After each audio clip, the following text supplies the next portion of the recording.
Assalamualaikum warahmatullahi wabarakatuh.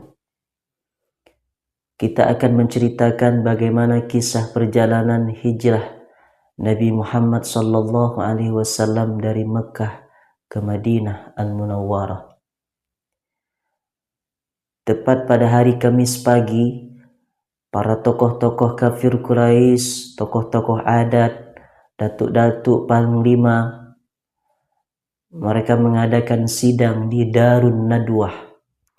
Darun ini artinya rumah, Nadwah pertemuan. Darun Nadwah, rumah pertemuan. Nabi Muhammad punya ayah namanya Abdullah. Abdullah punya ayah namanya Abdul Muttalib. Abdul Muttalib punya ayah namanya Hashim. Hashim punya ayah namanya Abdi Manaf. Abdi Manaf punya ayah namanya Qusay. Qusay inilah yang mendirikan Darun Nadwah. Tapi yang menyakitkan bagi Nabi sallallahu alaihi wasallam, mereka mengadakan sidang di Darun Nadwah ingin membunuh Nabi sallallahu alaihi wasallam. Tentunya sebelum rencana pembunuhan Nabi ini ingin dilakukan oleh para kafir Quraisy, maka Nabi itu diiming-imingkan oleh Abu Jahal, oleh Abu Lahab, Muhammad. Tentu mereka panggil Muhammad, kamu jangan berdakwah, jangan sampaikan syiar Islam kepada masyarakat Mekah. Apapun yang ingin kau minta Muhammad pasti akan kuberikan. Tahta, harta, wanita pasti akan aku berikan Muhammad. Tapi apa jawab Rasulullah? Demi Allah wahai paman, dakwah ini harus sampai. Dakwah ini menegakkan kebenaran-kebenaran di atas muka bumi Allah ini harus sampai ke telinga masyarakat Mekah. Tentu Rasulullah itu menolak. Tapi menolaknya Rasulullah dengan lembut. Karena memang kita tahu Rasulullah itu bagaimana? Manusia yang paling baik akhlaknya di atas muka bumi Allah subhanahu wa ta'ala. Sidanglah mereka pada hari Kamis itu pagi, rapat tertutup, yaitu pimpinan rapatnya Umar bin Hisham. Umar bin Hisham ini siapa? Nama kerennya adalah Abu Jahal. Jadi Umar bin Hisham ini nama kerennya adalah Abu Jahal. Abu Jahal inilah yang memimpin pimpinan sidang pada saat itu. Rapatlah di situ dalam keadaan tertutup. Kata pimpinan sidang Umar bin Hisham, apa pendapat kalian tentang Muhammad ini? Bagaimana Muhammad ini supaya kita singkirkan? Saya berpendapat, Umar bin Hisham, apa pendapatmu? Bagaimana kalau kita buang jauh-jauh Muhammad dari Mekah ini, supaya dia tidak menyampaikan dakwah lagi kepada masyarakat Mekah? Bagaimana pendapat kalian? Kata Umar bin Hisham, saya tidak setuju. Kenapa kamu tidak setuju? Muhammad ini punya aura kepemimpinan, cakapnya baik, karismatik. Kalau kita buang dia jauh-jauh, nanti dia punya pengikut yang banyak di tempat yang jauh itu. Pengikutnya banyak, dia bisa menyerang Mekah, bisa mati kita. Umar bin Hisham, saya tidak setuju dengan pendapat ini. Lalu kata Umar bin Hisham, ada pendapat lain? Saya, Umar bin Hisham, berpendapat. Apa pendapatmu? Bagaimana kalau kita buat kotak, suatu peti, kita paku itu peti, masukkan Muhammad ke dalamnya, lalu kita simpan di samping Ka'bah, kita jemur dia, jangan kasih makan, jangan kasih minum. Kata yang lain, jangan macam-macam. Muhammad ini followernya banyak, pengikutnya banyak. Kalau sampai tahu pengikutnya, pemimpinnya dijemur, disimpan dalam kotak, peti dipaku, tidak dikasih makan, tidak dikasih minum, dijemur, pengikutnya tahu, Bisa mati kita gara-gara pengikutnya. Saya tidak setuju pendapat ini. Lalu Umar bin Hisham, Abu Jahal sendiri berpendapat. Apa pendapatmu wahai Umar bin Hisham, Abu Jahal? Tadi kita buang jauh-jauh, tidak setuju. Takut Muhammad punya pengikut yang banyak. Dimasukkan ke dalam sebuah kotak atau peti, kita paku, dijemur, tidak dikasih makan, tidak dikasih minum, tidak setuju. Iya, betul.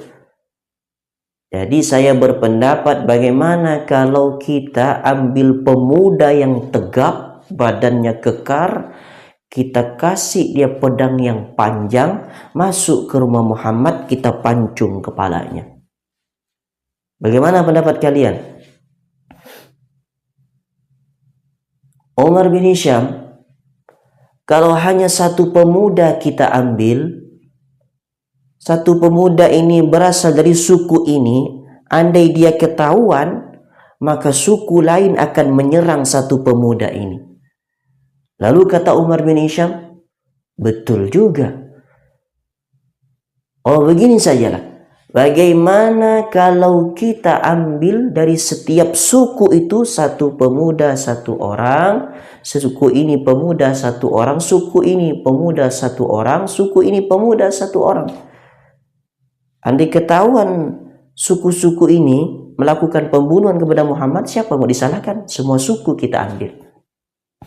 Betul juga. Saat itu rapat, setujulah dengan pendapat Abu Jahal ini. Ternyata Abu Jahal ini yang jahat-jahat dia cakap, yang baik-baik dia tidak cakap. Makanya Nabi menyuruh kita panggil dia Abu Jahal. Abu Bapak Jahal Bonga. Abu Jahal Pak Bonga. Selesailah saat itu sidang yang dipimpin oleh Umar bin Hisham atau Abu Jahal. Padahal ini sidang dalam keadaan tertutup rapat, tidak ada yang tahu. Lalu sidang ini yang mengatasnamakan atas pembunuhan Muhammad, beritanya disadap oleh malaikat Jibril. Malaikat Jibril menyampaikan kepada Rasulullah sallallahu alaihi wasallam, Muhammad, engkau malam ini harus hijrah. Kata malaikat Jibril, kenapa wahai malaikat Jibril? Karena pada malam ini pemuda-pemuda membawa pedang panjang akan memancung kepalamu Muhammad. Jadi Rasulullah bergegaslah pada waktu zuhur pergi kepada rumah Abu Bakar As-Siddiq. Assalamualaikum. Waalaikumsalam. Ya Rasulullah, wahai Abu Bakar, malam ini kita harus hijrah. Siap ya Rasulullah. Abu Bakar ini selalu siap. Dia memang teman sahabat Nabi sekaligus mertuanya Nabi sallallahu alaihi wasallam. Kenapa kita mesti hijrah malam ini ya Rasulullah? Wahai Abu Bakar, pemuda-pemuda Al-Gojo yang disewa oleh Abu Jahal itu akan memancung kepalaku malam ini. Kemudian dikepunglah rumahnya Rasulullah sallallahu alaihi wasallam oleh para pemuda-pemuda tersebut. Maka saat itu Sayyidina Ali, Nabi Muhammad menyuruh, hai Ali, engkau tidur di tempat tidurku, kata Rasulullah sallallahu alaihi wasallam. Apa kata Sayyidina Ali? Siap ya Rasulullah. Sayyidina Ali sahabat Nabi yang bertaruh nyawanya untuk menempati tempat tidurnya Rasulullah sallallahu alaihi wasallam. Tidak main-main perjuangan Sayyidina Ali. Nyawa pun bisa jadi taruhan untuk keselamatan Nabi Muhammad sallallahu alaihi wasallam. Tidurlah Rasulullah sallallahu alaihi wasallam selepas Isya itu tidurlah Rasulullah sallallahu alaihi wasallam. Kira-kira jam 2 malam lagi sunyi-sunyinya pemuda itu mengepung rumahnya Rasulullah sallallahu alaihi wasallam. Di saat itulah di dalam Al-Qur'an surah Yasin itu وجعلنا من بين أيديهم شدا ومن خلفهم سدا فأغشيناهم فهم لا يبصرون. Itu dah dalam surat Yasin terjadi saat hijrahnya Rasulullah sallallahu alaihi wasallam. Ketika Rasulullah keluar dari rumahnya, Allah itu buat di depan mata mereka itu seperti sekat, dinding pembatas. Di belakangnya juga ada dinding pembatas, sehingga membuat para pemuda-pemuda sewaan Abu Jahal itu, Al-Gojo itu tidak nampak ketika Nabi SAW lewat. Nabi SAW lewat dengan santai, dengan amannya, karena memang Allah yang melindungi beliau. Diambilnya pasir oleh Rasulullah, dilemparkan ke kepala mereka. Saat mereka sadar, terbangun, sudah banyak pasir di atas kepala mereka. Kemudian mereka pun masuk kepada rumahnya Muhammad sallallahu alaihi wasallam. Ketika masuk ke kamarnya Rasulullah, tangan kotor mereka, lihat dulu siapa yang tidur ini. Diperiksalah. Saat diperiksa, ternyata Sayyidina Ali karramallahu wajhah. Ditanya oleh mereka, Ali, kemana Muhammad? Mana aku tahu, carilah sendiri. Selamatlah Ali dari hundusan pedang. Taruhan nyawa Sayyidina Ali pun dipertaruhkan untuk keselamatan Rasulullah sallallahu alaihi wasallam. Itulah perjuangan Sayyidina Ali. Maka Rasulullah malam-malam tidak membawa obor, berjalanlah dua hamba Allah yang sangat luar biasa ini, Nabi Muhammad bersama Abu Bakar As-Siddiq. Dia naik ke bukit terjal Jabal Jabal Sur.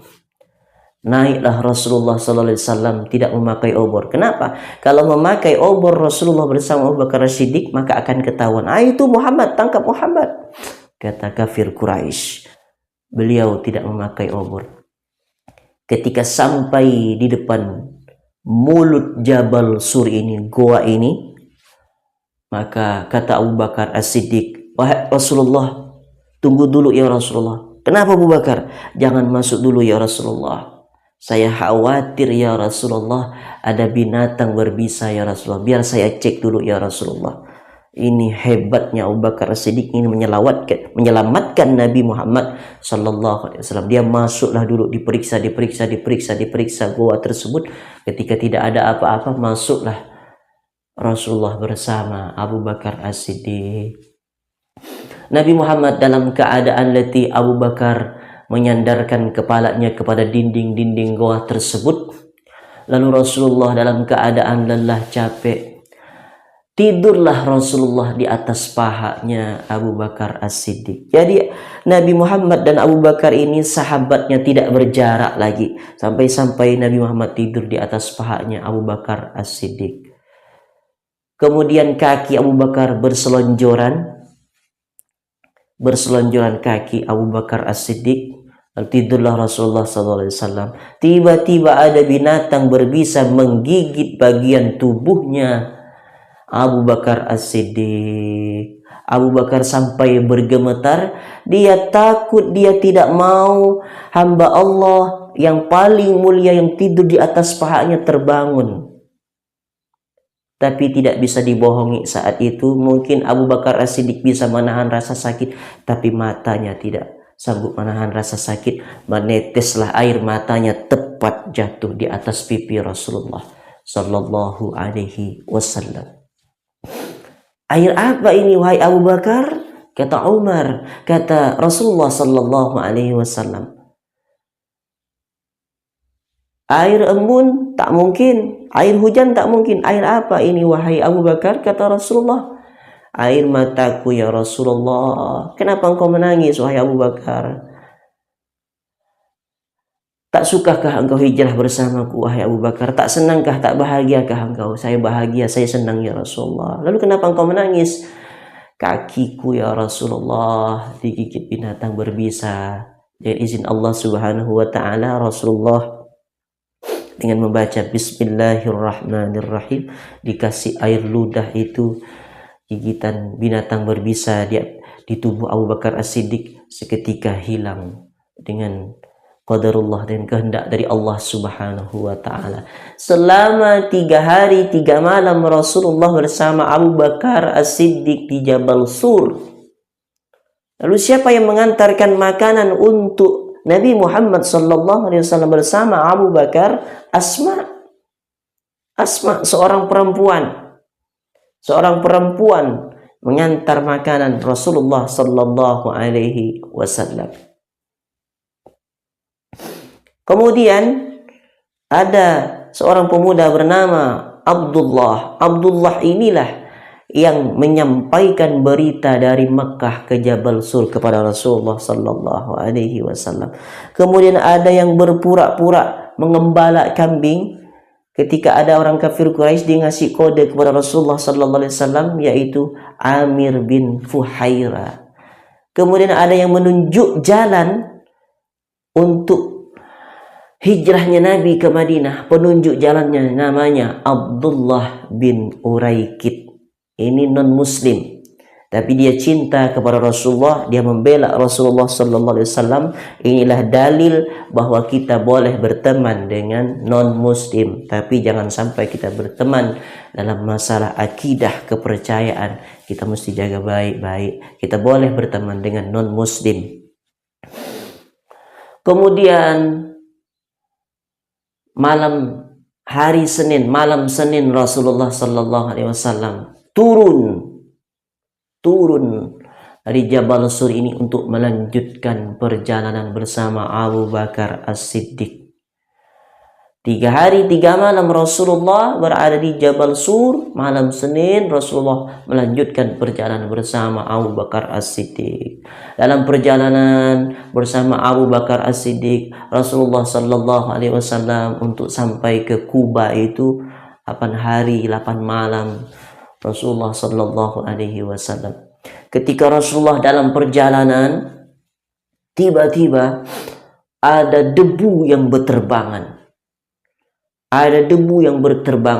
Ternyata ini adalah seseorang yang sedang menggunakan kuda untuk memancung kepala Muhammad sallallahu alaihi wasallam. Ketika kuda itu hampir mendekati Rasulullah sallallahu alaihi wasallam, kaki kuda bagian depan terperosok ke dalam pasir, lalu jatuhlah. Siapa ini? Suraqah. Suraqah ini adalah suruhannya Abu Jahal. Dia disewa oleh Abu Jahal untuk memancung, membunuh Nabi Muhammad sallallahu alaihi wasallam. Dia dalam keadaan beraninya ingin berlawanan dengan Rasulullah, memancung kepala Rasulullah. Tiba-tiba kaki kuda yang bagian depan terperosok ke tanah, lalu dia terjatuh. Seumur hidup dia tidak pernah terjatuh, Suraqah ini. Tapi ketika dekat dengan Rasulullah, kuda itu tiba-tiba jatuh. Terjatuhlah Suraqah. Berapa sewaannya yang akan dibayar oleh Abu Jahal? Saat itu dia diiming-imingkan 100 onta. Andai satu onta itu 30 juta, ini onta yang agak jelek. Onta yang paling bagus itu 70 juta. Anggap 70 juta lah. Kalau kita jadikan uang, itu sekitar 7 miliar yang diiming-imingkan kepada Suraqah. Tapi ketika Suraqah itu sampai di depan Rasulullah, lalu dia berkata, "Ya Rasulullah, wahai Muhammad, sesungguhnya engkau bukan manusia yang biasa, engkau manusia yang luar biasa. Saya seumur-umur hidupku tidak pernah terjatuh dari kuda. Ketika aku dekat denganmu, maka kuda ini terjatuh. Ini menandakan bahwa engkau adalah manusia yang sangat luar biasa. Saksikanlah ya Rasulullah. Asyhadu an la ilaha illallah wa asyhadu anna Muhammadur Rasulullah." Dia masuk beriman kepada Allah, masuk Islam Suraqah. Suraqah perginya tadi dalam keadaan tidak beriman, ingin memancung kepala Muhammad, tapi ketika dekat dengan Rasulullah, dia jadi beriman kepada Rasulullah sallallahu alaihi wasallam. Suraqah, kembalilah engkau ke Mekah, tapi engkau Jangan kasih tahu bagaimana keadaanku ini. Maka Suraqah kembalilah ke Mekah dalam keadaan beriman kepada Allah Subhanahu wa taala. Ketika sampai dalam perjalanan, Rasulullah merasa kehausan, bertemulah dengan seorang pengembala kambing. Rasulullah ingin minta susu kambing. Kata Abu Bakar As-Siddiq, "Minta susu kambing? Boleh minta susu kambing?" "Boleh," kata pengembala kambing. "Tapi ini hari kemarau. Kambing susah. Susunya susah." Tapi dengan kehendak, biiznillah, dengan izin Allah Subhanahu wa taala, ketika diperas oleh susu kambing itu oleh Abu Bakar, maka keluarlah susu-susu yang sangat luar biasa. Diambilkan Rasulullah satu gelas oleh Abu Bakar As-Siddiq. Ketika diambil gelas yang paling di bawah itu, diusap seperti ini. Dia takut tanah itu jatuh kepada badannya Rasulullah sallallahu alaihi wasallam. Lihat bagaimana akhlak Abu Bakar kepada Rasulullah sallallahu alaihi wasallam. Ketika Rasulullah minum susu kambing itu, apa yang terjadi? Apa kata Abu Bakar? "Rasulullah yang minum susu kambing itu, tapi hausku yang hilang," kata Abu Bakar As-Siddiq. Siapa yang minum susu kambing? Rasulullah.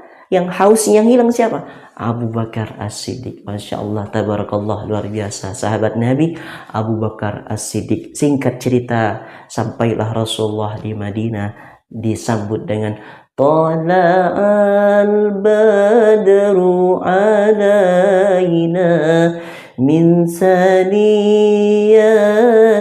wada'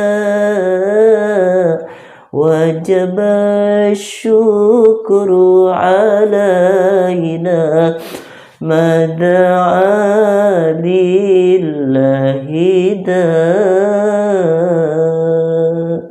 Ini saja yang bisa saya sampaikan. Wassalamualaikum warahmatullahi wabarakatuh.